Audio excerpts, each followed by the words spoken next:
Welcome my YouTube channel Subroto Lesson Plan and I am Subroto.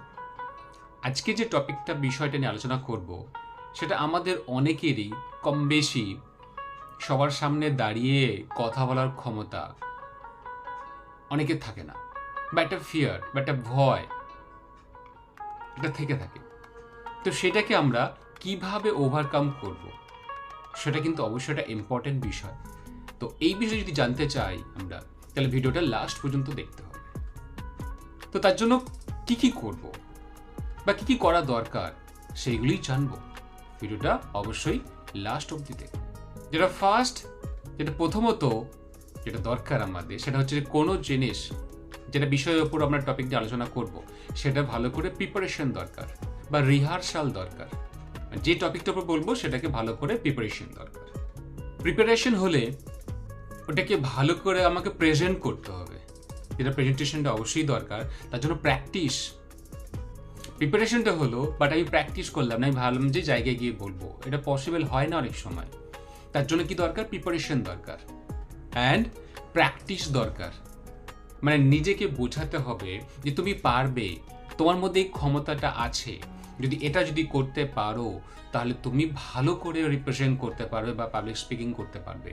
এটা সবার মধ্যে থাকে না, বাট এটাকে নিজে ভাবতে হবে যে তুমি পারবে।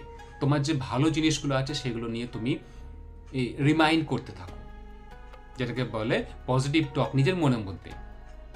যদি নেগেটিভ চিন্তা ভাবনা করি তাহলে নেগেটিভ তোমার মধ্যে চলে আসবে। যদি ভাবি আমি পারবো না, তা তুমি পারবে না। নিজের মাইন্ডকে, নিজের থিঙ্কিংকে সেটাকে ওই জায়গায় নিয়ে যেতে হবে তোমাকে, যে তুমি আরো ভালো করতে পারো, তুমি পারবে। এই জিনিসটা সব থেকে বেশি ইম্পর্টেন্ট। নিজের মনের মধ্যে না, নিজের মাইন্ডকে মোটিভেট করতে হবে যে তুমি পারবে। তুমি যদি না পারো তাহলে কেউ পারবে না। মানে এটা বলতে চাইছি, নিজেকে মোটিভেট করতে হবে যে তোমাকে পারতে হবে, তুমি পারবে, তবেই তুমি পারবে, নাহলে কিন্তু পারবে না। তো সেটা তোমাকে ভাবতে হবে যে তুমি পারবে। কারণ প্রথমে নিজে যদি থিঙ্কিংটা তোমার মধ্যে না আসে তা তুমি পারবে না। তা তো কি করতে হবে? তোমাকে চিন্তা করতে হবে যে তুমি পারবে। যখন কিছু প্রেজেন্ট করতে যাবে, তোমার পজিটিভ দিক, তোমার স্ট্রেংথ, যেগুলো তোমাকে চিন্তা ভাবনা করলে তোমাকে মোটিভেট করে, কোনো নেগেটিভ চিন্তা ভাবনা মনের মধ্যে রাখবে না। কোনো কিছু ঘটনা, সিম্পল একটা এক্সাম্পল দিই, ধরো তোমার সাথে কারো কোনো আর্গুমেন্ট হলো, সেটা নিয়ে মাথার মধ্যে থেকে যায়, সেটা তোমাকে নেগেটিভ, তোমাকে ডাউন করে দেয়।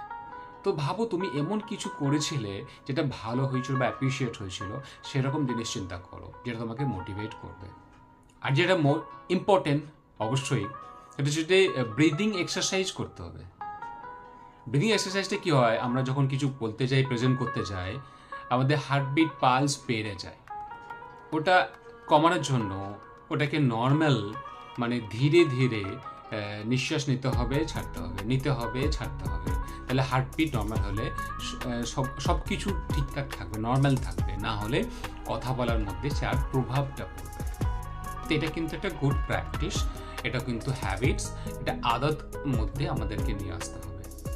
এর সাথে সাথে একটা জিনিস বলবো যে I am confident, I am able to do this. মানে আমার মধ্যে কনফিডেন্স, আমি পারবো, আমি জিনিসটা পারবো করতে। তো এইসব থিঙ্কিংগুলো বা এইভাবে যদি আমরা ফলো করতে থাকি, ডেফিনেটলি আমাদের যে পাবলিক স্পিকিং বা পাবলিক ফিয়ার, মানে সবার সামনে দাঁড়িয়ে কথা বলার যে ক্ষমতাটা, সেটা বাড়তে থাকবে। বা সেটাকে অভ্যাস করতে হবে, হ্যাবিটে আনতে হবে, প্রচুর পরিমাণে প্র্যাকটিস করতে হবে, তাহলেই সম্ভব। বোঝা গেল? Thank you.